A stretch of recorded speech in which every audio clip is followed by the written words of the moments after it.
제가 가장 존경하는 사람은 한성우, 바로 저희 아버지입니다.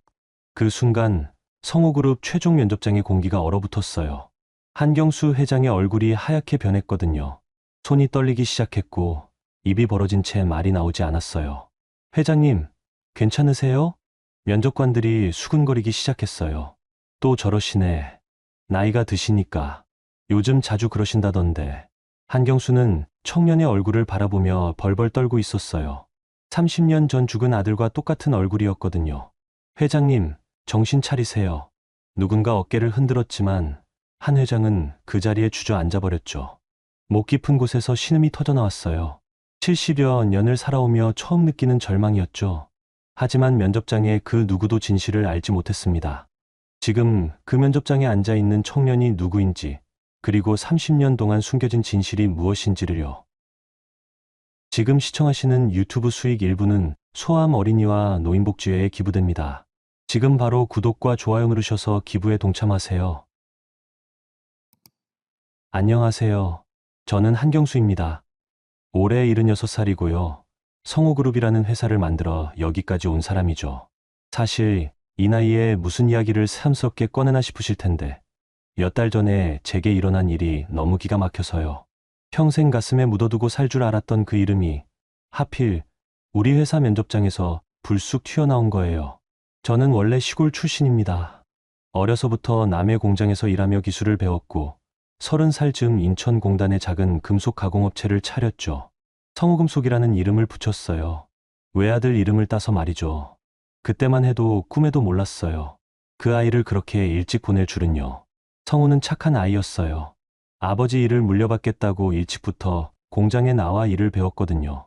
안전을 무엇보다 중요하게 생각하는 신중한 성격이었죠. 그런 아이가 화재 현장에서 작업자들을 구하다가 변을 당했다고 하니 지금도 마음이 찢어집니다. 그날은 3월 중순쯤이었을 거예요. 봄바람이 살짝 차가웠던 날이었죠. 저희 성우그룹 본사 14층 대회의실에서 신입사원 최종 면접이 있었거든요. 보통은 인사 담당 임원들이 알아서 처리하는데 그날따라 제가 직접 들어가 보겠다고 했어요. 별다른 이유는 없었어요. 그냥 요즘 젊은 친구들이 어떤 생각으로 우리 회사에 들어오려 하는지 궁금했거든요. 면접장은 널찍했어요. 긴 타원형 테이블 한쪽에는 임원 5명이 앉아있고 반대편에는 지원자가 혼자 앉는 구조였죠. 형광등 불빛이 하얗게 내려와 서류 위를 비추고 있었어요. 창밖으로는 한강이 멀리 보였고요. 저는 구석진 자리에 조용히 앉았어요. 나이 든 회장이 갑자기 나타나면 아이들이 더 떨 것 같아서요. 그리고 사실 요즘 심장이 안 좋아서 오래 앉아있기도 힘들었거든요. 첫 번째 지원자는 26살 정도 된 여자분이었어요. 목소리도 또렷하고 준비도 잘 되어 있더라고요. 해외 영업 쪽을 지원했다고 했는데 영어도 유창했고요. 면접관들이 고개를 끄덕이며 만족스러워하는 게 보였어요. 두 번째는 남자분이었는데 대기업에서 몇 년 일하다가 이직을 준비했다고 하더라고요. 경력직이다 보니 질문도 좀 더 실무적이었어요. 회계 업무 관련해서 구체적인 사례들을 물어보더군요. 이분도 무난하게 답변을 마치고 나갔어요. 그런데 세 번째로 들어온 청년이 좀 달랐어요. 키가 제법 크고 어깨가 듬직한 편이었는데 정장이 조금 큰 듯했어요. 아마 빌려 입은 것 같았죠. 소매가 손목을 살짝 걷고 있었거든요. 그런데 걸음걸이는 당당했어요. 주눅 들지 않은 눈빛으로 면접관들을 차례로 바라보더라고요. 문득 옛날 성우가 떠올랐어요. 처음 공장에 나온 날 작업복이 커서 소매를 걷어 올리고 일하던 그 모습이요.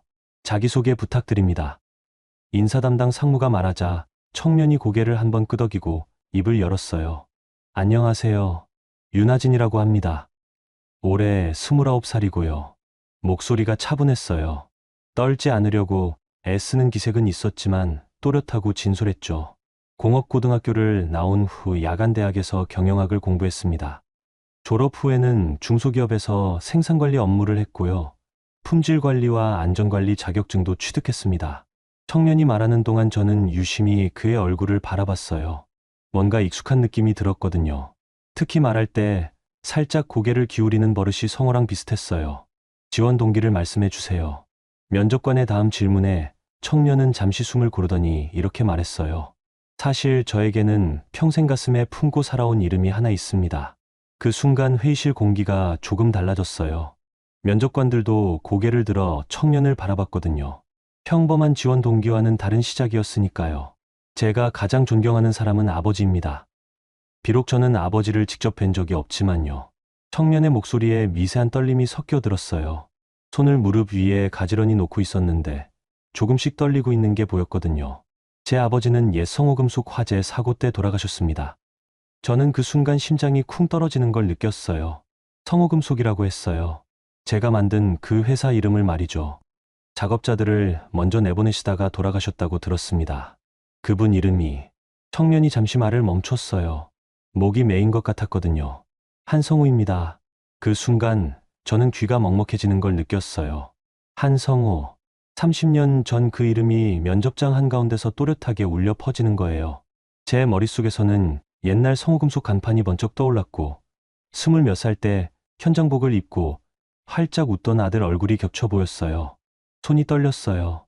의자 팔걸이를 꽉 움켜잡아야 겨우 자리에 앉아 있을 수 있었죠. 가슴이 두근거리기 시작했고요.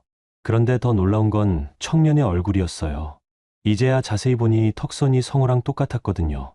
눈가 주름이 생기는 방식도, 말할 때 살짝 한쪽 입꼬리가 올라가는 버릇도요. 심지어 이마 위쪽 헤어라인까지 닮아 있었어요. 아니, 이게 무슨 일이지? 저는 머릿속이 하얘지는 걸 느꼈어요. 청년은 계속 말하고 있었어요. 어린 시절 보육원에서 자랐습니다. 아버지에 대해서는 유골함에 적힌 이름과 화재 사고 이야기밖에 모르지만 그래도 제게는 가장 소중한 분이세요. 보육원이라고 했어요. 그 말이 제 가슴을 또 한 번 쳤거든요. 그래서 저는 아버지가 목숨을 바쳐 지키려 했던 그 회사가 지금의 성우그룹이 된 걸 알고 있습니다. 제가 이 회사에서 일하고 싶은 이유는 아버지의 뜻을 이어가고 싶어서입니다. 하지만 저는 더 이상 그 말들이 귀에 들어오지 않았어요. 온통 아들 생각뿐이었거든요. 성호야, 너 정말 죽은 게 맞니? 혹시 어디선가 살아있다가 이제야 나타난 건 아니니?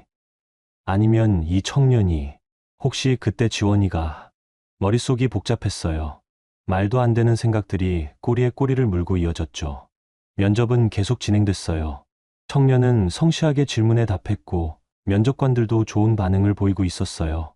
경력이 화려하지는 않지만 성실함과 진정성이 느껴진다고 중간중간 수근거리더라고요. 그런데 저는 그 모든 게 마치 유리창 너머로 보이는 것 같았어요. 청년의 얼굴만 계속 바라보고 있었거든요. 정말 성우를 빼닮았어요. 코 모양도, 웃을 때 눈가에 생기는 잔주름도, 심지어 앉은 자세까지도요. 현재 거주지는 어디신가요? 서울 관악구 고시원에 살고 있습니다. 가족관계는 어떻게 되시나요? 혈연가족은 없습니다. 보육원에서 자란 후 혼자 지내고 있어요. 청년의 대답 하나하나가 제 마음을 아프게 했어요. 혈연가족이 없다니, 보육원에서 자랐다니. 혹시 정말로 마지막으로 하고 싶은 말씀 있으시면 해주세요. 면접관의 마지막 질문에 청년이 일어서더라고요. 기회를 주신다면 제 모든 걸 다해서 열심히 하겠습니다. 아버지가 지키려 했던 그 마음으로요. 성호금속에서 시작된 이 회사의 정신을 잊지 않겠습니다. 그리고 깊숙이 인사를 했어요. 허리를 90도로 굽히는 정중한 인사였죠. 청년이 면접장을 나간 후에도 저는 한동안 멍하니 앉아 있었어요. 가슴이 두근거리고 숨이 가빠왔거든요. 요즘 심장이 안 좋아서 그런가 싶었는데 그게 아니었어요. 면접관들은 다음 지원자 준비를 하느라 바빴지만 저는 아까 그 청년 생각만 났어요. 윤하진, 한성호, 두 이름이 머릿속에서 계속 맴돌았어요. 면접이 모두 끝나고 임원들이 하나씩 나간 후에도 저 혼자 그 자리에 남아 있었어요. 빈 회의실에서 창밖을 바라보며 생각했죠. 저 청년은 도대체 누구일까? 왜 성호와 그렇게 닮았을까? 그리고 성호금속 화재 때 돌아간 아버지라니. 그건 또 무슨 말일까? 30년 전 그날 밤 저는 분명히 성호의 시신을 직접 확인했거든요. 화상을 심하게 입긴 했지만 제 아들이 맞았어요. 그리고 그때 며느리 지원이는 임신 중이었는데 화재 충격으로 아이를 잃었다고 들었고요. 그런데 지금 제 앞에 나타난 이 청년은 29살이라고 했어요. 계산해보니 딱 그때 태어났을 나이더라고요. 설마, 정말 설마. 해가 저물어 회의실이 어두워질 때까지 저는 그 자리에 앉아 있었어요. 비서가 걱정되어 찾아왔을 정도였죠. 그날 밤 집에 돌아가서도 잠을 한숨도 못 잤어요. 계속 성우 생각만 났거든요. 어린 시절 공장에서 아버지 일을 도우며 나중에 아버지처럼 훌륭한 사업가가 될 거예요 라고 말하던 그 아이가요. 그리고 윤하진이라는 청년의 얼굴도 자꾸 떠올랐어요. 성호와 너무 닮은 그 눈빛과 미소가요. 혹시 제가 30년 동안 놓치고 있던 게 있는 건 아닐까? 그런 생각이 들기 시작했어요. 윤하진이라는 그 청년이 어떻게 살아왔는지는 나중에야 듣게 되었어요. 지금 생각해보면 참 기구한 운명이었죠. 같은 시간 저는 회사에서 그 아이를 떠올리며 잠 못 이루고 있었고 그 아이도 똑같이 잠 못 이루고 있었거든요. 하진이는 면접을 마치고 지하철을 타고 관악구 쪽으로 향했다고 해요. 2호선에서 4호선으로 갈아타야 하는 번거로운 길이었죠. 그런데 그날따라 지하철이 지연되고 사람들은 많고 정말 피곤했을 거예요. 사당역에서 내려 골목길을 시려분 걸어가면 나오는 낡은 다세대 주택. 거기 3층에 있는 고시원이 그 아이가 사는 곳이었어요. 월세는 35만 원이었다고 하더라고요. 보증금은 없고요. 하루라도 밀리면 당장 나가야 하는 그런 곳이었죠. 방 크기는 3평이 채 안 됐을 거예요. 창문 하나, 작은 책상 하나, 침대 겸용 매트리스 하나가 전부였어요. 냉장고는 공용이고 화장실도 층마다 하나씩 공용으로 쓰는 곳이었죠. 그 아이는 문을 열고 들어가서 정장 재킷을 벗어 걸더니 작은 책상 앞에 주저앉았다고 해요. 면접 때 긴장했던 마음이 아직 풀리지 않았거든요. 책상 위에는 두꺼운 자격증 공부 교재들이 쌓여 있었어요. 산업안전관리사, 품질경영기사, 생산관리사. 그런 자격증들이요. 모두 야간에 일하면서 틈틈이 공부해서 딴 것들이었죠. 그런데 그 사이사이에 작은 나무 상자가 하나 있었어요. 유골함이었어요. 손바닥 크기의 작은 함이었는데 거기에 한성호라는 이름이 또박또박 적혀 있었죠. 그것만이 그 아이가 가진 아버지의 유일한 흔적이었어요. 하진이는 그날 밤도 그 함을 만져보며 생각에 잠겼다고 해요. 아버지, 오늘 면접 잘 본 것 같아요. 아버지가 일했던 그 회사예요. 혼자 중얼거리는 목소리였죠. 사실 그 아이의 어린 시절 이야기를 들어보면 정말 가슴이 아파요. 생후 몇 개월 만에 보육원에 맡겨졌거든요. 성우그룹에서 운영하는 푸른나무 보육원이라는 곳이었어요. 원장 선생님은 박영순이라는 분이었는데 정말 자식처럼 아이들을 키웠다고 하더라고요. 하진이도 그분을 어머니처럼 따랐고요. 그런데 하진이가 15살 되던 해 원장 선생님이 갑자기 쓰러지셨어요. 뇌출혈이었죠. 병원에서 한 달 넘게 의식불명 상태로 계시다가 겨우 깨어나셨는데 말씀을 제대로 못하시게 되었어요. 그래도 하진이만은 특별히 부르셔서 이런 말씀을 하셨다고 해요. 하진아, 너희 아버지 일은 성호금속이 조심해라. 정확한 문장은 아니었어요. 뇌출혈 후유증으로 말이 어눌하셨거든요. 하지만 하진이는 그 말씀을 평생 기억하고 살았어요. 성호금속이 내게 상처를 준 곳이기도 하다. 그런 뜻으로 들렸다고 하더라고요. 처음엔 그게 무슨 뜻인지 몰랐어요. 아버지가 화재 사고로 돌아가신 곳이니까 당연히 상처가 되는 곳이겠거니 했죠. 그런데 나이가 들면서 뭔가 다른 의미가 있는 것 같다는 생각이 들었다고 해요. 원장 선생님은 그 후 몇 년 더 사시다가 하진이가 20살 되던 해에 돌아가셨어요. 하진이에게는 세상에서 유일한 가족 같은 분이었거든요. 장례식장에 혼자 남겨진 하진이는 그때 처음 세상에 완전히 혼자라는 걸 실감했다고 해요. 19살 때까지는 보육원이 있었고 원장 선생님이 계셨지만 이제 정말 아무도 없었거든요. 그때부터 하진이는 낮에는 공장에서 일하고 밤에는 야간 대학을 다니기 시작했어요. 등록금을 벌기 위해서요. 주말에는 편의점에서 아르바이트를 했고요. 그렇게 10년을 버텼어요. 공장에서는 주로 부품 검수 일을 했는데 안전사고가 날 뻔한 일이 몇 번 있었다고 하더라고요. 그때마다 하진이는 아버지 생각이 났죠. 작업자들을 구하려다 돌아가신 그분 말이에요. 나도 아버지처럼 안전을 지키는 사람이 되어야겠다. 그런 생각으로 안전관리 자격증부터 하나씩 따기 시작했어요. 그런데 이상한 건 주변 사람들 반응이었어요. 하진이가 성우그룹에 입사 지원을 한다고 하니까 공장 동료들이 말리더라고 해요. 야, 너 그 회사 왜 들어가려고 해? 다른 데도 많은데. 성우그룹 말고 다른 대기업 알아보지 그래? 이유를 물어봐도 명확하게 대답하는 사람이 없었어요. 그냥 막연히 말리기만 하더라고요. 하진이는 그런 반응들이 이상했지만 포기할 수는 없었어요. 아버지와 연결된 유일한 회사였거든요. 면접 준비를 하면서도 계속 원장 선생님 말씀이 떠올랐어요. 성우금속이 내게 상처를 준 곳이기도 하다. 도대체 무슨 뜻이었을까요? 화재 사고 말고 다른 뭔가가 있었던 걸까요? 하진이는 몇 번이나 과거 신문 기사를 찾아봤어요.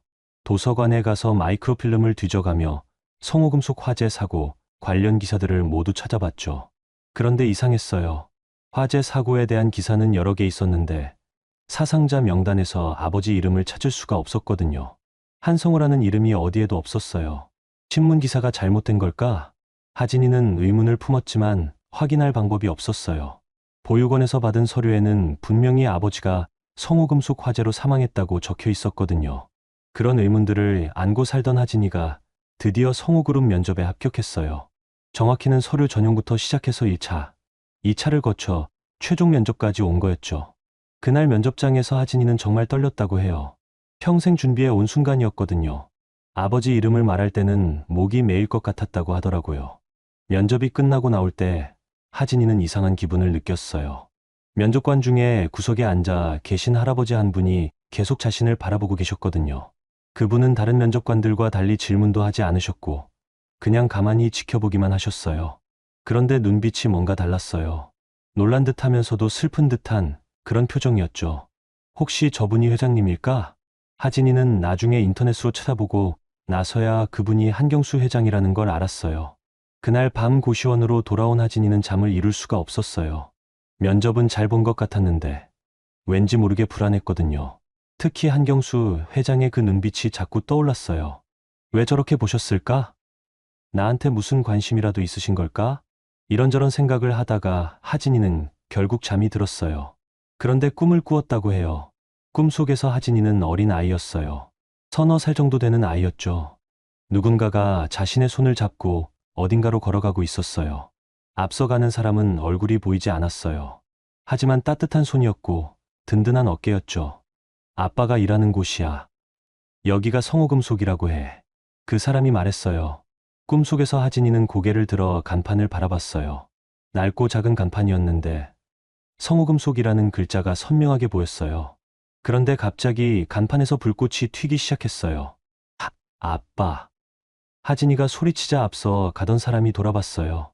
그런데 얼굴 대신 검은 그림자만 보였어요. 그 순간 하진이는 깜짝 놀라며 잠에서 깼어요. 새벽 4시였어요. 가슴이 두근거리고 식은땀이 나고 있었죠. 이상한 꿈이네. 하진이는 중얼거리며 일어나 작은 창문을 열었어요.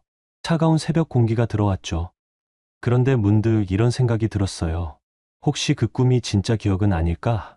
정말 어린 시절에 아버지와 함께 성호금속에 간 적이 있는 건 아닐까? 하지만 말도 안 되는 생각이었어요. 아버지는 하진이가 태어나기 전에 이미 돌아가셨거든요. 그래도 그 꿈은 너무나 생생했어요. 따뜻한 손의 감촉, 든든한 어깨, 그리고 성호금속이라는 간판까지요. 하진이는 그날 새벽 잠을 다시 들지 못했어요. 계속 그 꿈 생각만 했거든요. 합격하면 정말 그 회사에 들어가는 게 맞을까?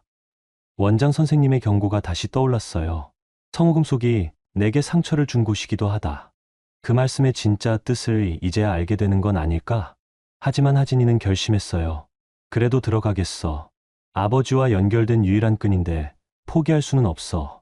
다음 날 아침, 하진이는 평소보다 일찍 일어나 면접 결과를 기다렸어요. 일주일 후에 연락이 온다고 했거든요. 그 일주일이 하진이에게는 정말 길었을 거예요. 매일매일 휴대폰을 확인하고 혹시 놓친 전화는 없나 걱정하고요. 그런데 정작 저는 그때 다른 생각을 하고 있었어요. 윤하진이라는 그 청년이 정말 누구인지 알아봐야겠다고 생각했거든요. 그래서 비서에게 조용히 부탁했어요. 그 아이의 신원을 좀 더 자세히 조사해달라고요. 그때만 해도 저는 단순한 호기심이라고 생각했어요. 성우를 닮은 청년이 신기해서 알아보는 정도라고요.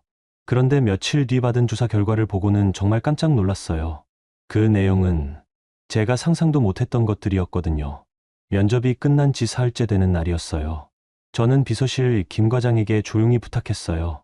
평소에도 믿을 만한 사람이었거든요. 입사한 지 10년 넘었고 무엇보다 입이 무거운 사람이었어요. 윤하진이라는 청년에 대해서 좀 알아봐 주실 수 있을까요? 조용히 말이에요. 김 과장은 의외라는 표정을 지었어요. 제가 개별 지원자에 대해 관심을 보인 적이 거의 없었거든요. 어떤 부분을 중점적으로 알아보실까요? 출생부터 현재까지의 기록이요.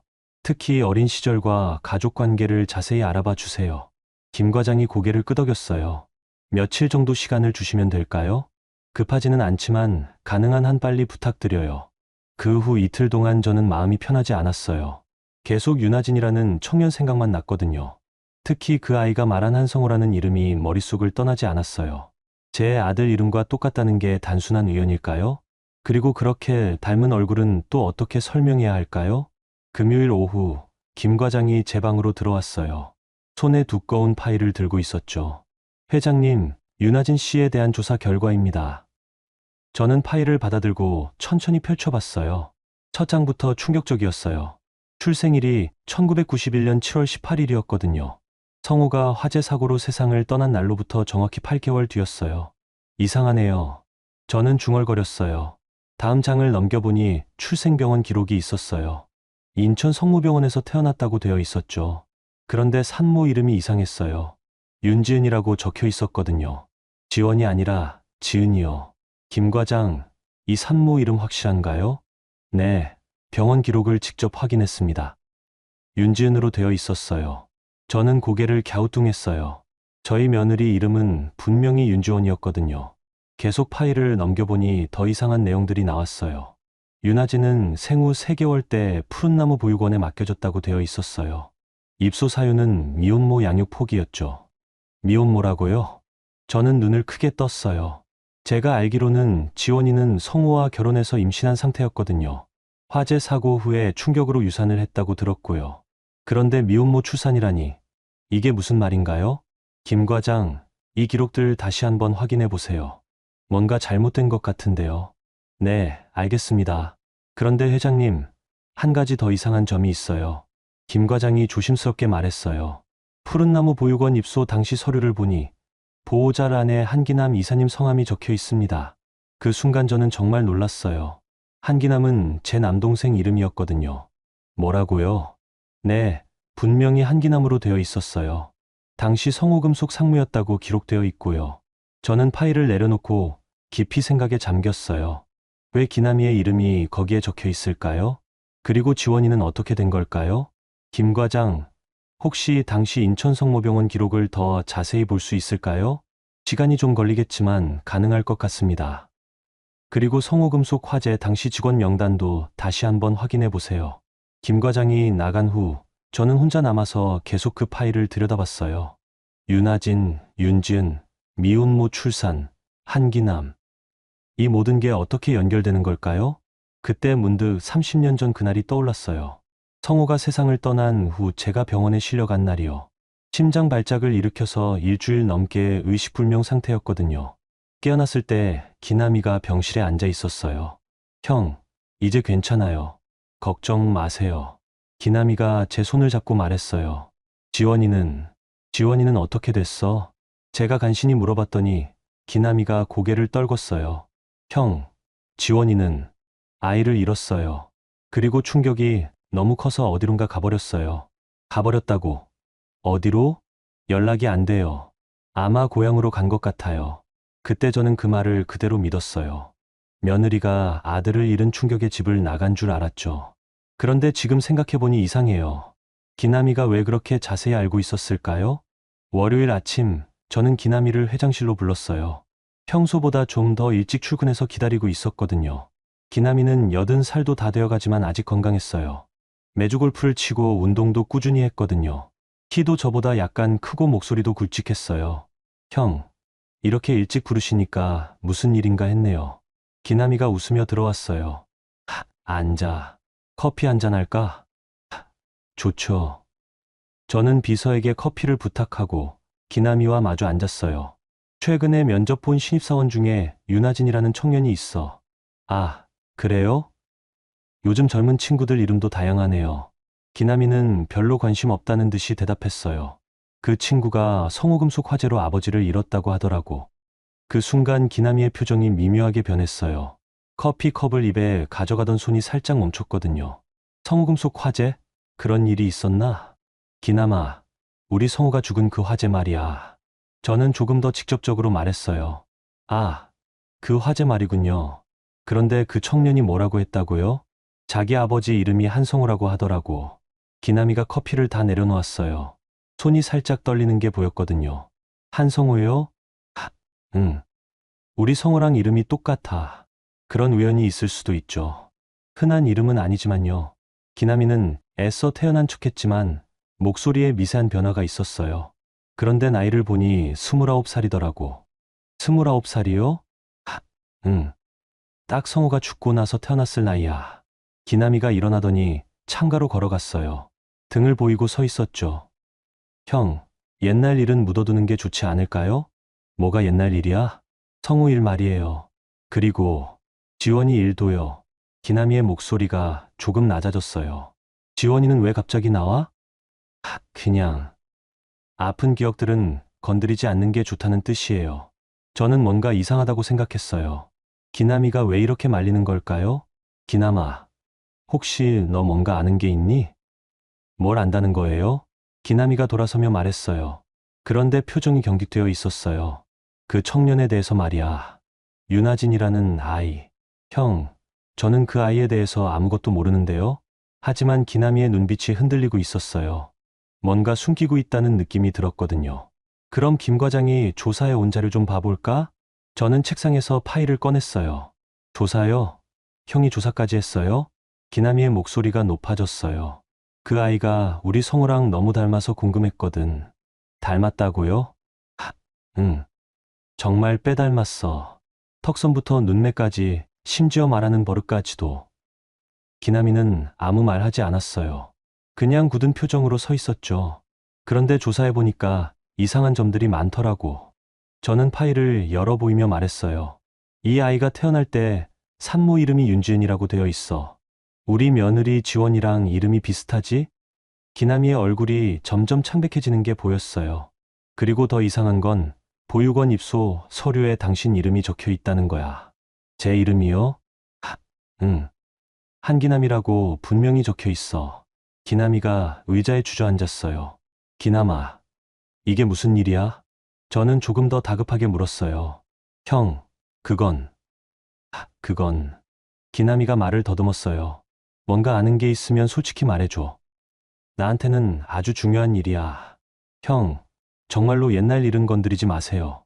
기남이가 간절한 목소리로 말했어요. 왜? 뭔가 숨겨진 게 있는 거야? 아니에요. 그냥 다시 아픈 기억 떠올리고 싶지 않아서요. 하지만 저는 기남이가 거짓말을 하고 있다는 걸 알 수 있었어요.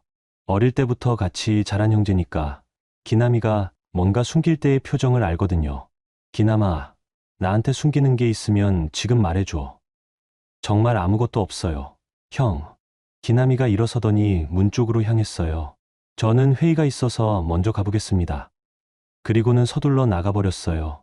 저는 혼자 남아서 깊은 생각에 빠졌어요. 분명히 기남이가 뭔가 숨기고 있었어요. 그 반응이 너무나 이상했거든요. 평소에 기남이라면 형의 호기심을 이해하고 함께 알아보자고 했을 텐데 오늘은 유독 말리려고만 했어요. 그날 오후 김 과장이 추가 자료를 가져왔어요.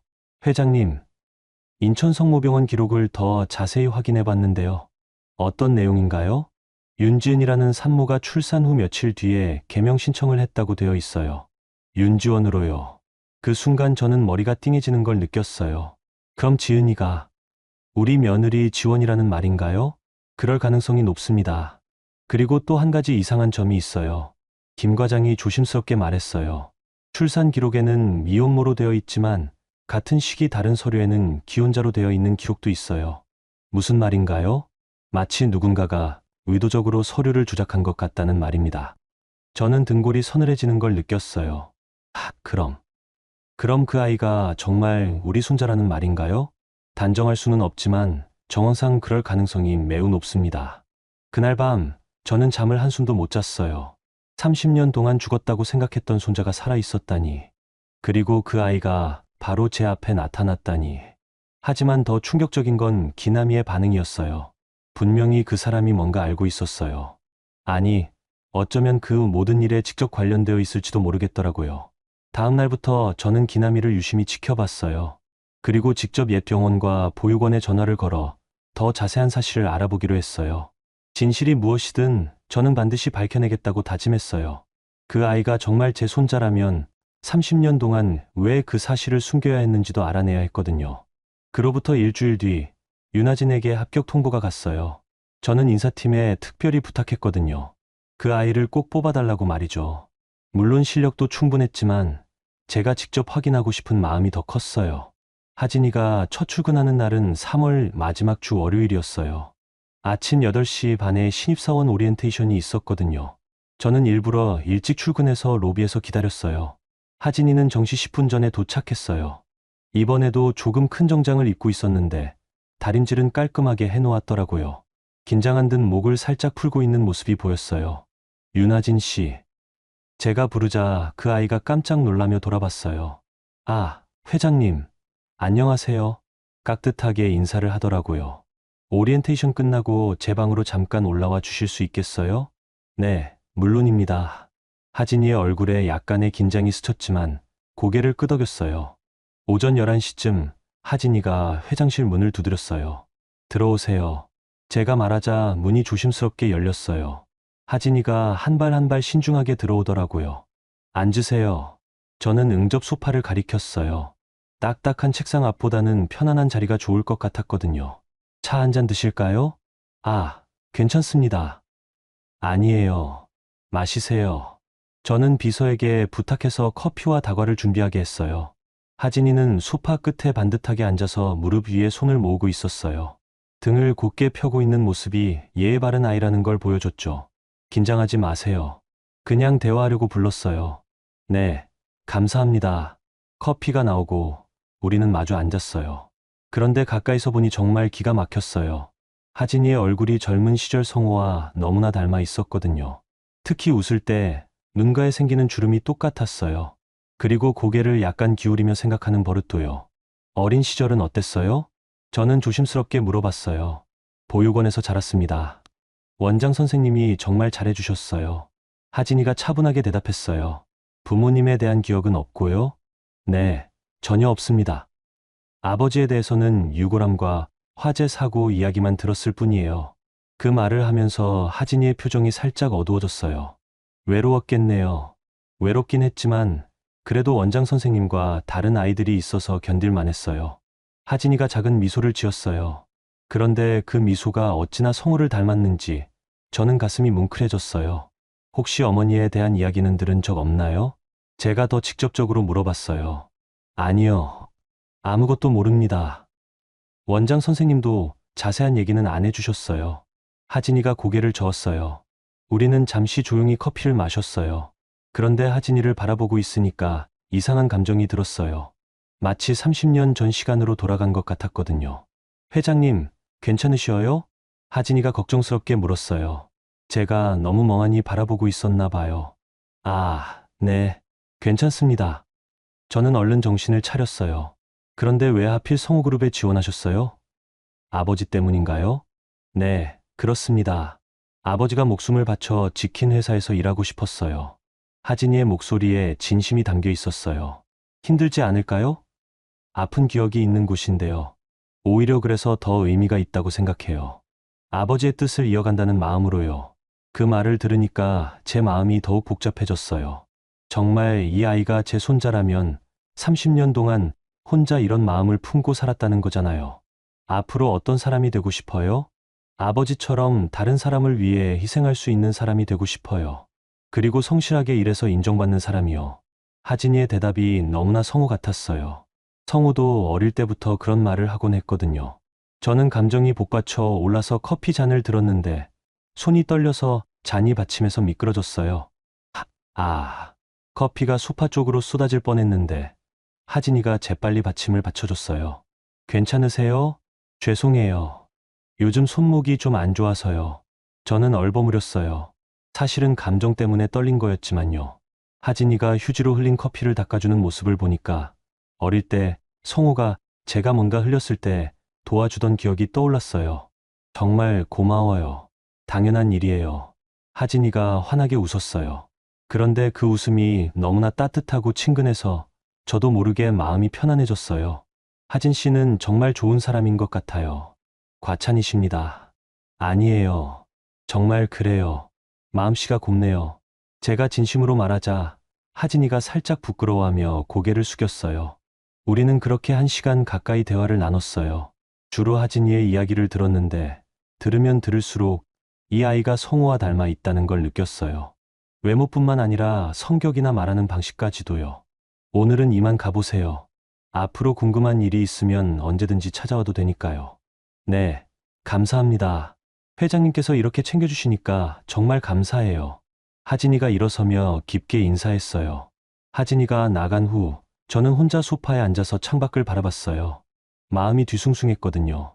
정말 이 아이가 제 손자일까요? 그리고 만약 그렇다면 왜 30년 동안 이런 진실이 숨겨져 있었을까요? 그때 회장실 문이 노크 소리 없이 열렸어요. 기남이가 들어왔거든요. 형, 신입사원이랑 대화하셨다면서요? 기남이의 목소리에 미묘한 날카로움이 섞여 있었어요. 응, 윤하진이라는 아이 말이야. 왜 그 아이를 따로 불러서 만나셨어요? 궁금해서 그랬어. 저는 담담하게 대답했어요. 궁금하다고 신입사원을 회장실로 불러서 차까지 대접하면서 만나세요? 다른 직원들이 뭐라고 하겠어요. 기남이의 말투가 점점 날카로워졌어요. 그건 내가 알아서 할 일이야. 형, 정말로 그 아이한테 뭔가 특별한 관심이 있으시는 거예요? 기남이가 소파 앞으로 다가와서 저를 내려다봤어요. 만약 그렇다면요? 저는 기남이를 똑바로 바라봤어요. 그럼 안 됩니다. 그 아이는 그냥 평범한 신입사원이어야 해요. 왜 안 되는데? 회사에 좋지 않은 영향을 끼칠 수 있어요. 다른 직원들이 오해할 수도 있고요. 기남이의 목소리가 더욱 강해졌어요. 기남아, 네가 왜 이렇게 신경을 써? 그 아이가 너한테 뭔가 문제가 되나? 저는 반대로 물어봤어요. 문제가 될 게 뭐가 있겠어요? 그냥 형이 이상한 행동을 하시는 것 같아서 걱정되는 거예요. 이상한 행동이라고? 네. 요즘 들어서 계속 그 아이 얘기만 하시고 조사까지 시키고 이제는 직접 만나서 차까지 대접하고요. 너무 이상하잖아요. 기남이의 말에서 짜증이 묻어났어요. 그럼 내가 어떻게 해야 된다는 거야? 그냥 평범한 신입사원으로 대하세요. 다른 특별 대우는 하지 마시고요. 특별 대우라니. 그냥 대화 한번 나눈 게 뭐가 특별 대우야? 제가 목소리를 약간 높이자 기남이도 더욱 날카롭게 반응했어요. 형, 제발 정신 차리세요. 나이도 있으시고 회장이라는 자리도 있으시잖아요. 그 말이 저의 가슴을 깊숙이 찔렀어요. 나이가 있다고? 정신을 차리라고? 70년 넘게 살아오면서 동생한테 이런 말을 들은 건 처음이었어요. 기남아, 지금 뭐라고 한 거야? 제 목소리가 떨렸어요. 죄송해요, 형. 그냥 걱정되어서 그랬어요. 기남이가 급하게 말을 바꿨지만 이미 늦었어요. 나이가 있어서 정신을 차리라고? 내가 정신이 나간 것 같나? 그런 뜻이 아니었어요. 그럼 무슨 뜻이었어? 저는 일어서서 기남이를 마주봤어요. 기남이는 대답하지 못하고 입만 벙긋거렸어요. 기남아, 너 요즘 이상해. 내가 그 아이한테 관심 갖는 걸 왜 그렇게 싫어해? 싫어하는 게 아니라. 그럼 뭐야? 뭔가 숨기는 게 있는 거 아니야? 제가 더 강하게 추궁하자 기남이의 얼굴이 붉어졌어요. 형, 저는 그만 가보겠습니다. 그리고는 서둘러 회장실을 나가버렸어요. 저는 혼자 남아서 깊은 한숨을 쉬었어요. 기남이의 그 말이 계속 머릿속을 맴돌았어요. 나이도 있으시고 정신을 차리세요. 70년 넘게 살면서 이런 모욕을 당한 건 처음이었어요. 그것도 제일 믿었던 동생한테서 말이에요.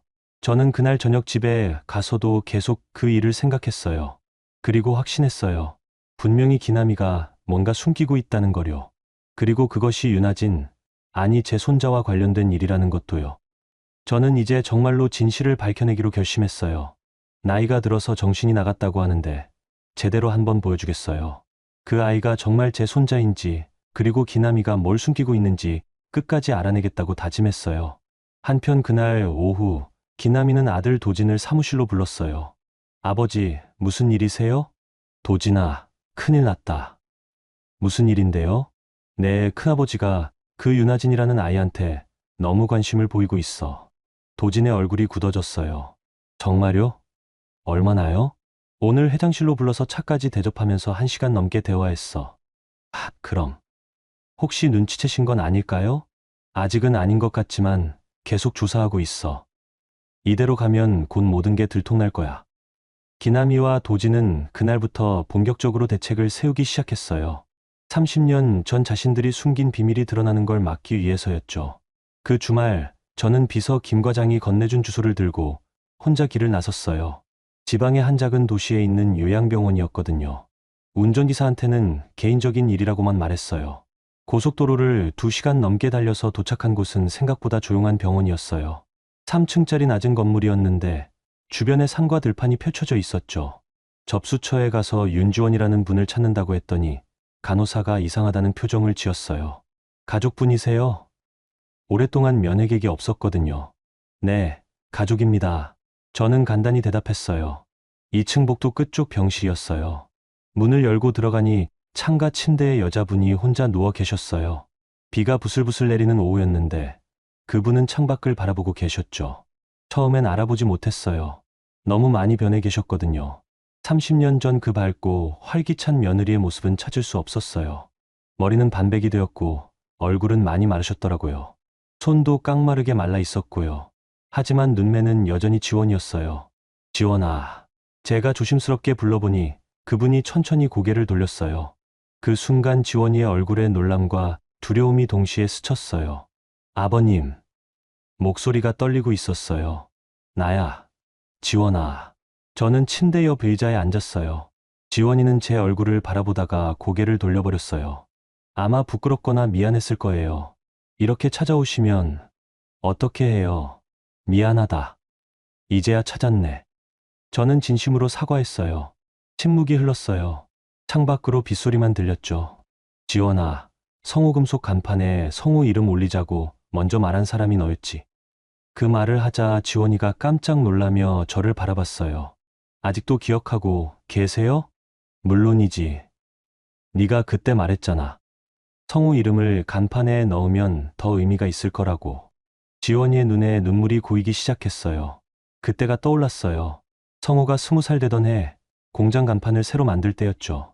처음엔 그냥 경수금속으로 하려고 했는데 지원이가 제안했었어요. 아버님, 성우라는 이름도 좋잖아요. 성우금속이라고 하면 어떨까요? 그때 지원이는 20살이었어요. 시장에서 떡집을 하시는 분의 딸이었는데 성우를 정말 좋아했거든요. 넌 정말 착한 아이였는데. 저는 지원이의 손을 잡았어요. 너무 차갑고 마른 손이었어요. 아버님, 죄송해요. 정말 죄송해요. 지원이가 눈물을 흘리기 시작했어요. 왜 미안해? 네가 뭘 잘못했다고. 제가 아이를. 아니야. 내 잘못이 아니야. 저는 지원이의 손을 꼭 잡고 말했어요. 그때 지원이가 힘겹게 말을 시작했어요. 성우 오빠가 돌아가시고 나서 너무 힘들었어요. 그럼 그럴 수밖에 없었지. 아이를 가진 상태였는데 혼자서 어떻게 해야 할지 모르겠더라고요. 지원이의 목소리가 점점 작아졌어요. 그런데 기남 아버님이 오셨어요. 그 말에 저는 마음이 철렁했어요. 기남이가? 네. 병원으로 찾아오셔서 아이를 포기하라고 하셨어요. 지원이가 떨리는 목소리로 계속 말했어요. 큰아버님이 많이 아프시니까 더 이상 부담을 드리면 안 된다고 하셨어요. 아이를 포기하고 멀리 가라고요. 제 가슴이 무너지는 것 같았어요. 그래서 서류에 도장을 찍었어요. 아이 포기 각서예요. 기남이가 그런 걸 가져왔다고? 네. 그리고 돈도 주셨어요. 멀리 가서 새로 시작하라고. 저는 주먹을 꽉 쥐었어요. 화가 치밀어 오르는 걸 참을 수가 없었거든요. 하지만 아이를 낳고 나니까 도저히 포기할 수가 없었어요. 지원이가 눈물을 닦으며 말했어요. 그래서 보육원에 맡기고 멀리서라도 지켜보려고 했어요. 그랬구나. 그런데 몇 년 후에 찾아가 보니 아이가 없어졌어요. 다른 보육원으로 옮겨졌다고 하더라고요. 지원이의 목소리가 더욱 떨렸어요. 그때부터 이름을 바꾸고 숨어 살았어요. 아이를 찾을 수도 없고 아버님께 돌아갈 수도 없고. 저는 지원이의 이야기를 들으면서 마음이 찢어지는 것 같았어요. 30년 동안 이 사람이 이런 고통을 혼자 견뎠다는 게 믿어지지 않았거든요. 지원아, 정말 미안하다. 아니에요. 제가 나약해서 그런 거예요. 아니야. 넌 아무 잘못이 없어. 저는 지원이를 바라보며 말했어요. 아이. 우리 손자 하진이를 찾았어. 지원이가 깜짝 놀라며 일어앉았어요. 정말요? 하진이를? 응. 우리 회사에 입사 지원을 했더라고. 성우랑 너무 닮아서 알아봤어. 지원이의 얼굴에 희망과 두려움이 동시에 스쳤어요. 건강해요? 잘 자랐어요? 응. 정말 착하고 똑똑한 아이야. 성우를 빼닮았어. 하진이가, 우리 하진이가, 지원이가 목이 메어 말을 잇지 못했어요. 저는 그때 깨달았어요. 우리 가족이 얼마나 많은 시간을 잃어버렸는지, 그리고 기남이가 얼마나 큰 죄를 지었는지를요. 지원아, 이제 다시 시작하자. 하지만 저는 이렇게 아픈데요. 병은 나을 수 있어. 중요한 건 우리가 다시 만났다는 거야. 비가 그치고 있었어요. 창밖으로 햇빛이 살짝 비치기 시작했죠. 하진이도 아버지를 그리워하며 살았어. 너도 만나야 해. 지원이가 고개를 끄덕였어요. 그날 저는 지원이와 오랫동안 이야기를 나눴어요. 잃어버린 30년의 시간을 조금이라도 되돌리고 싶었거든요. 병원을 나오면서 저는 다짐했어요. 기남이와 제대로 한번 대화를 해야겠다고. 그리고 이 모든 진실을 하진이에게도 알려줘야 한다고요. 가족이 다시 만날 때가 됐어요. 요양병원에서 돌아온 그날 밤, 저는 잠을 한숨도 못 잤어요. 지원이의 이야기가 머릿속을 떠나지 않았거든요. 기남이가 직접 병원에 가서 아이 포기각서를 받아냈다는 사실이 믿어지지 않았어요. 다음 날 아침, 저는 김 과장에게 지시했어요. 성우금속 화재 당시 모든 서류를 다시 찾아보세요. 그리고 당시 병원 기록, 보육원 입소 서류까지 모두 준비해 주세요. 어떤 용도로 사용하실 건가요? 이사회에서 제시할 겁니다. 김 과장이 놀란 표정을 지었지만 더 이상 묻지 않았어요. 그리고 저는 비서실에 특별 이사회 소집을 지시했어요. 참석자는 저와 기남이, 그리고 도진 이렇게 3명만이었죠. 오늘 오후 3시에 회의실로 오라고 전해주세요. 기남이와 도진이 왜 갑자기 이사회를 소집하냐고 물어봤지만 저는 오면 알 수 있다 고만 답했어요. 오후 3시 14층 소회의실에서 우리 3사람이 마주 앉았어요. 저는 미리 준비한 서류들을 테이블 위에 차곡차곡 쌓아놓았죠. 형, 무슨 일로 이렇게 급하게 이사회를 소집하셨어요? 기남이가 물었어요. 목소리에 약간의 불안감이 섞여 있었죠. 30년 전 일을 정리하려고 해. 저는 차분하게 대답했어요. 30년 전이요? 도진이가 끼어들었어요. 39살인 도진은 기남이와 닮아서 키가 크고 날카로운 인상이었어요. 해외 유학을 다녀온 터라 영어도 유창했고 평소에도 자신감 넘치는 모습을 보였죠. 성우금속 화재 사건 말이야. 제가 말하자 기남이의 얼굴색이 변했어요. 그런 옛날 일을 왜 갑자기? 옛날 일이 아니야. 현재 진행형이거든. 저는 서류 더미를 가리키며 말했어요. 이게 뭔지 아니? 뭔가요? 기남이가 떨리는 목소리로 물었어요. 인천 성모병원 출산 기록, 푸른나무 보육원 입소 서류, 그리고 아이 포기 각서야. 그 순간 기남이의 얼굴이 하얘졌어요. 특히 이 각서에는 내 도장이 찍혀 있더라. 저는 가장 위에 있던 서류를 기남이 앞으로 밀어냈어요. 기남이가 그 서류를 보더니 손이 떨리기 시작했어요. 형, 이건 뭐야? 설명해봐. 그때는 어쩔 수 없었어요. 기남이가 고개를 떨궜어요. 어쩔 수 없었다고? 며느리한테 아이를 포기하라고 강요하는 게 어쩔 수 없는 일이었어? 제 목소리가 점점 높아졌어요. 아버지, 그때 상황을 생각해 보세요. 도진이가 끼어들었어요. 큰아버지께서 쓰러지셔서 의식불명이셨고 회사는 화재로 망하기 직전이었잖아요. 누군가는 결정을 내려야 했어요. 결정? 이게 결정이야? 저는 각서를 들어 올리며 말했어요. 가족을 버리는 게 결정이라고? 아니에요. 가족을 지키려고 한 거였어요. 도진이 계속 변명했어요. 지원 씨는 아직 어렸고 혼자서 아이를 키울 능력이 없었어요. 그리고 큰아버지 상태도 워낙 심각하셔서. 닥쳐. 제가 크게 소리쳤어요. 너희가 뭔데 그런 결정을 내려? 그게 너희가 할 일이야? 회의실이 조용해졌어요. 기남이는 고개를 들지 못하고 있었고 도진은 입술을 꽉 깨물고 있었죠. 지원이를 직접 만나고 왔어. 저는 차분하게 말했어요. 지금 지방 요양병원에서 혼자 지내고 있더라. 30년 동안 혼자서 말이야. 기남이가 깜짝 놀라며 고개를 들었어요. 지원이를 만나셨어요? 응. 그리고 모든 얘기를 들었어. 네가 병원에 찾아가서 뭐라고 했는지도 알고 있어. 기남이의 어깨가 점점 작아졌어요. 아이는 성우그룹 보육원에서 자랐어. 바로 우리가 운영하는 푸른나무 보육원에서 말이야. 그리고 지금 우리 회사 신입사원으로 들어왔고 윤하진이라는 이름으로 말이야.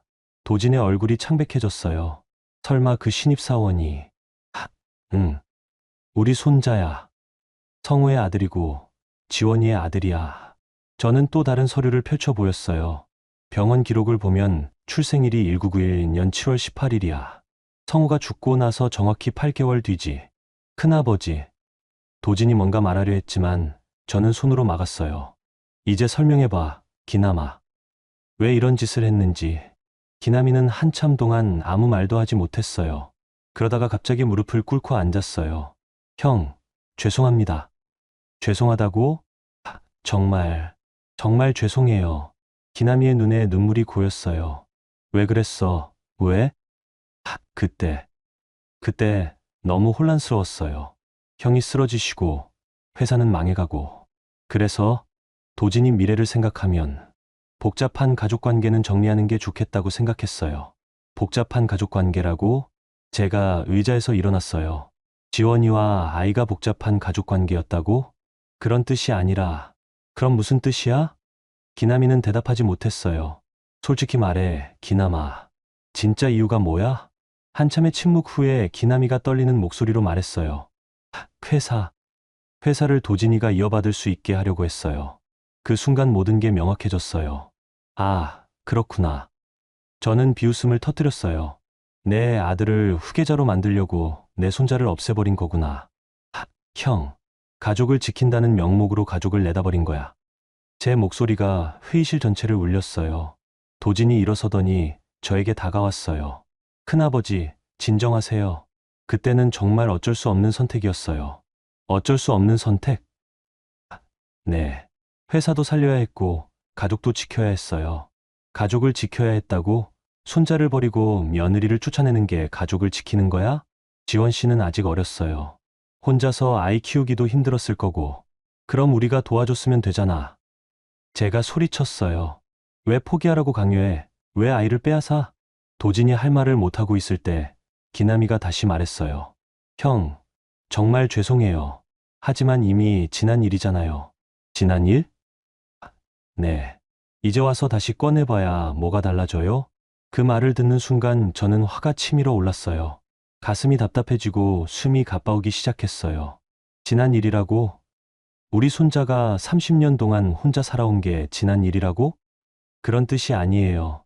지원이가 병원 침대에서 혼자 늙어가는 게 지난 일이라고? 저는 가슴을 움켜쥐었어요. 심장이 빠르게 뛰고 있었거든요. 큰아버지, 괜찮으세요? 도진이가 놀라서 다가왔지만 저는 손으로 밀어냈어요. 기남아, 저는 간신히 말했어요. 너 정말 나쁜 놈이야. 형, 우리가 형제 맞아? 그 순간 가슴에 날카로운 통증이 왔어요. 저는 의자를 붙잡고 주저앉았어요. 큰아버지. 형, 기남이와 도진이가 동시에 달려들었어요. 119 불러. 도진이가 소리쳤어요. 저는 의식을 잃기 전 마지막으로 생각했어요. 이제야 진실을 알았는데, 하진이에게, 지원이에게 알려줘야 하는데, 그리고는 모든 것이 깜깜해졌어요. 응급실에서 깨어났을 때 의사가 말했어요. 심장 발작이셨습니다. 다행히 큰 후유증은 없으시지만 안정을 취하셔야 해요. 기남이와 도진이가 병실 밖에서 불안한 얼굴로 서 있는 게 보였어요. 저는 간호사에게 부탁했어요. 윤하진이라는 사람에게 연락해 주세요. 성우그룹 신입사원이에요. 네, 알겠습니다. 이제부터가 진짜 시작이었어요. 가족을 다시 만나게 해줄 시간이 온 거죠. 응급실에서 하루를 보내고 일반 병실로 옮겨진 건 그 다음날 아침이었어요. 대형 병원 특실이었는데 창밖으로 한강이 보이는 조용한 곳이었죠. 하진이가 병원에 도착한 건 저녁 무렵이었어요. 회사에서 급히 연락을 받고 달려왔다고 하더라고요. 회장님, 괜찮으세요? 하진이가 병실 문을 열고 들어오는데 얼굴이 창백했어요. 정말 걱정하고 있다는 게 표정에서 다 보였거든요. 응, 괜찮아. 고마워. 와줘서. 저는 침대에서 일어나려고 했는데 하진이가 급히 말렸어요. 아니에요. 그냥 누워 계세요. 이 정도로 죽지 않아. 걱정 마. 하진이는 침대 옆 의자에 앉더니 조심스럽게 물었어요. 무슨 일로 이렇게 되신 거예요? 스트레스를 많이 받으셨나요? 응. 복잡한 일이 있었어. 저는 어떻게 설명해야 할지 몰라 망설였어요. 갑자기 네가 내 손자라고 말하면 하진이가 얼마나 놀랄까요? 회장님께서 몸조리 잘하시는 게 중요해요. 회사 일은 걱정하지 마시고요. 하진이의 목소리에 진심이 담겨 있었어요. 하진아, 네. 너 혹시 가족을 찾고 싶다는 생각 해본 적 있니? 갑작스러운 질문에 하진이가 잠시 놀란 표정을 지었어요. 가족이요? 글쎄요. 어릴 때는 많이 생각했는데, 이제는 체념했어요. 체념. 네. 아무리 찾고 싶어도 단서가 없으니까요. 그리고 혹시 만난다고 해도 서로 어색할 것 같아서요. 하진이가 쓸쓸하게 웃었어요. 그래도 만나면 좋을 텐데. 그럴까요? 30년이나 지났는데요. 30년이 지났어도 가족은 가족이야. 제 말에 하진이가 의미심장하게 저를 바라봤어요. 회장님, 왜 갑자기 그런 말씀을 하세요? 그때 병실 문이 열렸어요. 간호사가 휠체어를 밀고 들어왔는데 그 위에 지원이가 앉아 있었어요. 같은 병원에 입원하신 분이 계시다고 해서 데려왔습니다. 간호사가 설명했어요. 하진이가 돌아서서 지원이를 바라봤는데 그 순간 두 사람 모두 움직임이 멈췄어요. 지원이는 하진이를 보자마자 눈물이 쏟아지기 시작했고, 하진이는 그런 지원이를 보며 뭔가 설명할 수 없는 감정을 느끼는 것 같았어요. 어머니?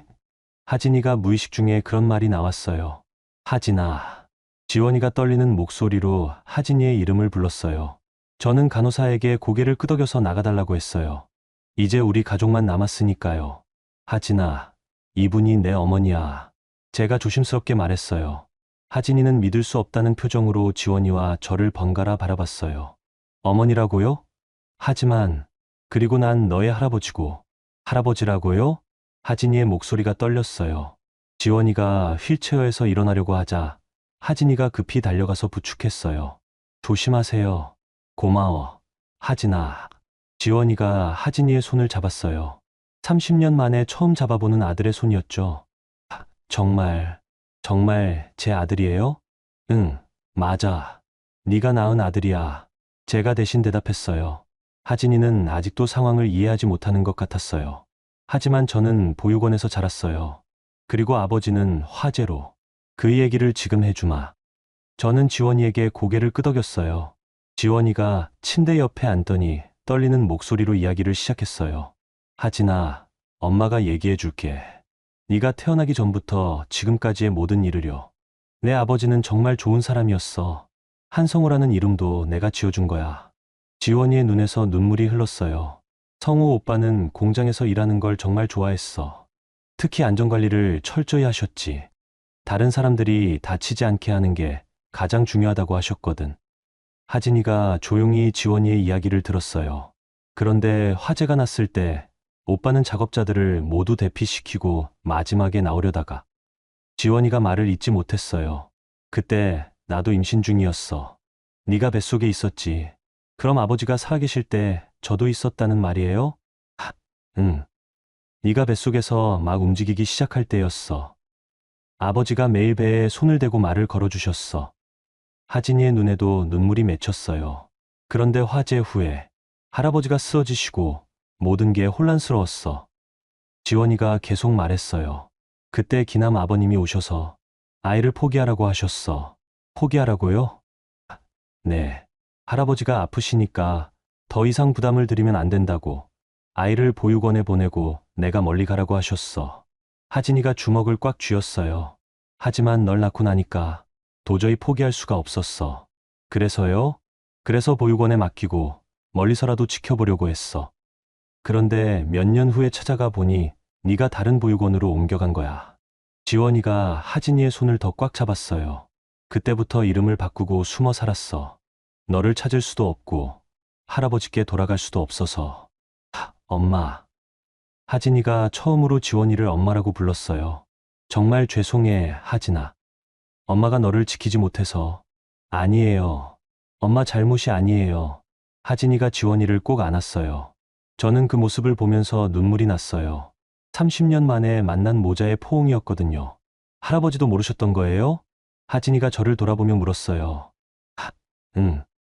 나도 속았어. 네가 죽었다고 알고 있었거든. 그럼 지금까지 우리 모두 모르고 살았어. 네가 면접장에 나타날 때까지 말이야. 하진이가 고개를 끄덕였어요. 그때 왜 그렇게 저를 바라보셨는지 이제 알겠어요. 너무나 성우를 닮아서 깜짝 놀랐거든. 그때 지원이가 조심스럽게 말했어요. 하진아, 엄마한테 화내지 않을래? 왜 화를 내요? 엄마가 너를 지키지 못했잖아. 엄마, 그런 말씀 하지 마세요. 엄마도 피해자셨잖아요. 하진이가 지원이의 손을 꼭 잡았어요. 이제 우리 다시 시작해요. 정말로? 네.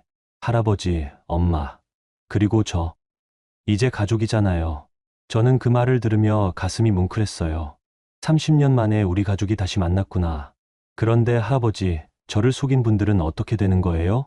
하진이가 물었어요. 그 사람들과는 이제 상관없이 살 거야. 저는 단호하게 말했어요. 가족이 제일 중요해. 다른 건 생각하지 마. 그날 밤 우리는 병실에서 오랫동안 이야기를 나눴어요. 잃어버린 30년을 조금이라도 메우려고 했거든요. 다음 날부터 지원이의 치료가 본격적으로 시작됐어요. 저도 함께 같은 병원에서 치료받으면서 매일 지원이와 하진이를 만날 수 있었죠. 하진이는 매일 퇴근 후에 병원에 와서 우리와 저녁을 함께 먹었어요. 회사 구내식당에서 도시락을 사서 오곤 했는데 세 사람이 함께 먹는 밥이 그렇게 맛있을 수가 없었어요. 할아버지, 퇴원하시면 어디서 사실 거예요? 어느 날 하진이가 물었어요. 원래 집에 가야겠지. 너희도 함께 가고 싶은데. 저는 좋아요. 그런데 엄마는 어떠세요? 지원이가 수줍게 미소를 지었어요. 저도 가고 싶어요. 그렇게 우리는 함께 살기로 했어요. 하지만 아직 해결해야 할 일들이 남아 있었어요. 기남이와 도진이 문제, 그리고 회사 일 말이에요. 그 사람들이 가만히 있을 리는 없을 테니까요. 그로부터 2달 후, 저는 병원에서 퇴원했어요. 지원이도 항암 치료를 마치고 함께 나올 수 있었죠. 의사가 말하길 완치는 어렵지만 일상생활은 충분히 가능하다고 했어요. 제가 살던 오래된 단독주택에 지원이와 함께 들어갔어요. 30년 만에 며느리를 다시 집으로 맞이하는 순간이었죠. 하진이는 고시원을 정리하고 우리와 함께 살기로 했어요. 할아버지, 이 방이 제 방이에요? 하진이가 2층 작은 방을 가리키며 물었어요. 예전에 성우가 쓰던 방이었죠. 응, 내 아버지 방이었어. 정말요? 그럼 더 소중히 써야겠네요. 하진이가 방 안을 둘러보며 환하게 웃었어요. 한편 회사에서는 큰 변화가 일어났어요. 저는 이사회를 열어 기남이를 모든 직책에서 해임시켰어요. 부회장직은 물론이고 이사직까지 모두요. 형, 제발 한 번만. 기남이가 마지막까지 애원했지만 저는 마음을 바꾸지 않았어요. 기남아, 이제 끝이야. 가족을 배신한 사람과는 더 이상 일할 수 없어. 도진도 해외 계열사로 발령을 내렸어요. 그 사람들이 회사에 있는 한하진이가 편하게 일할 수 없을 테니까요.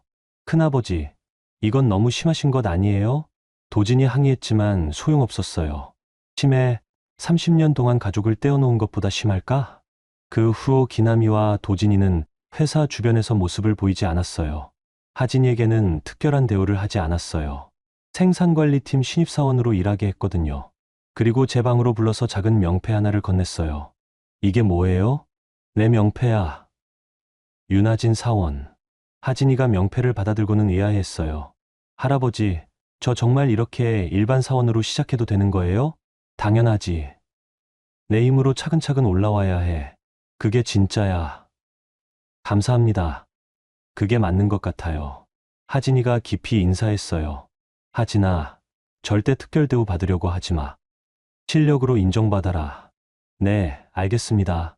그리고 회사에서는 할아버지라고 부르지 마. 회장님이라고 해. 네, 회장님. 하진이가 웃으며 대답했어요. 그렇게 하진이는 정말 평범한 신입사원으로 회사 생활을 시작했어요. 동료들도 하진이가 회장의 손자라는 걸 전혀 몰랐죠. 그냥 성실한 신입사원으로만 알고 있었어요. 집에서는 매일 세 사람이 함께 저녁을 먹었어요. 작은 식탁이었지만 그렇게 따뜻할 수가 없었어요. 할아버지, 오늘 생산 현장에서 안전점검을 했어요. 하진이가 밥을 먹으며 말했어요. 그래? 어땠어? 아버지가 그토록 중요하게 생각하셨던 게 뭔지 알겠더라고요. 안전이 정말 기본이네요. 지원이가 하진이를 바라보며 미소를 지었어요. 내 아버지 정말 닮았구나. 엄마가 그래주시니까 뿌듯해요. 그런 일상이 몇 달 계속됐어요. 가을이 되어 회사에 큰 변화가 있었어요. 본사 건물을 새로 단장했거든요. 로비를 완전히 바꿨는데 한쪽 벽면에 특별한 전시를 만들었어요. 성우그룹의 역사를 보여주는 사진들이었는데 그 가운데 가장 눈에 띄는 건 작은 흑백 사진 하나였어요. 옛 성호금속 시절의 간판 사진이었죠. 성호금속이라는 낡은 글씨가 선명하게 보이는 사진이었어요. 할아버지, 저 사진이, 응, 내 아버지 이름을 따서 만든 첫 간판이야. 하진이가 그 사진을 오랫동안 바라봤어요. 이제야 진짜 아버지를 만난 것 같아요. 그날 저녁 저는 지원이와 하진이에게 제안했어요. 우리 사진 한번 찍을까? 사진이요? 응. 가족 사진 말이야. 좋아요. 하진이가 즉시 대답했어요. 다음날 우리는 회사 로비에서 가족 사진을 찍었어요. 성호금속 간판 사진 앞에서 말이죠.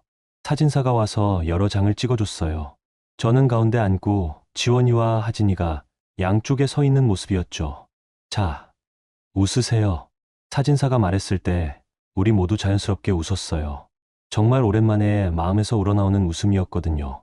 사진을 다 찍고 나서 저는 잠시 혼자 그 자리에 남아 있었어요. 성호금속 간판 사진을 바라보면서요. 성호야. 저는 조용히 중얼거렸어요. 네가 지키려 했던 사람들을 이제야 다시 만났어. 간판 사진 속 글씨가 유난히 선명하게 보였어요. 지원이도 하진이도 다 건강해. 걱정하지 마. 그리고 저는 마지막으로 이렇게 말했어요. 성호야, 잘 봤지? 우리가 다시 만났다고. 그날부터 제 책상에는 새로운 가족 사진이 놓여 있어요. 성호금속 간판 앞에서 찍은 그 사진이요. 가끔 직원들이 물어봐요. 회장님, 저분들이 누구세요? 그러면 저는 이렇게 대답해요. 내 가족이야. 아주 소중한 가족. 하진이는 요즘 회사에서 인정받고 있어요. 성실하고 안전의식이 투철하다고 상사들이 칭찬하거든요. 특별 대우 없이 자기 실력으로 말이에요. 지원이는 집에서 제 건강을 챙겨줘요. 약도 챙겨주시고 식단도 관리해주시고요. 정말 고마운 며느리예요. 저는 이제 확신해요. 가족이란 건 혈연만으로 이어지는 게 아니라 마음으로 이어지는 거라는 거요. 30년이라는 시간이 흘렀지만 우리는 다시 만났어요. 그리고 이제부터가 진짜 시작이에요. 늦었다고 생각할 수도 있지만 저는 그렇게 생각하지 않아요. 언제든지 새로운 시작은 가능하니까요. 성호야, 고마워. 내 덕분에 우리가 다시 가족이 될 수 있었어. 가족이란 혈연이 아니라 마음으로 이어지는 것이라는 한경수 회장의 마지막 말이 가슴 깊이 남습니다. 30년이 흘러도 진실은 결국 밝혀지고 사랑하는 사람들은 다시 만나게 되죠.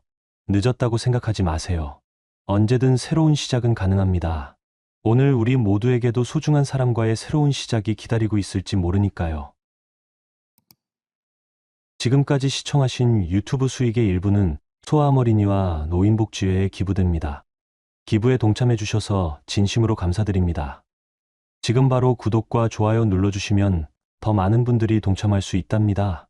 혹시 기부의 손길이 필요한 곳이 있다면 댓글로 남겨주시고 오늘도 행복한 하루 되세요.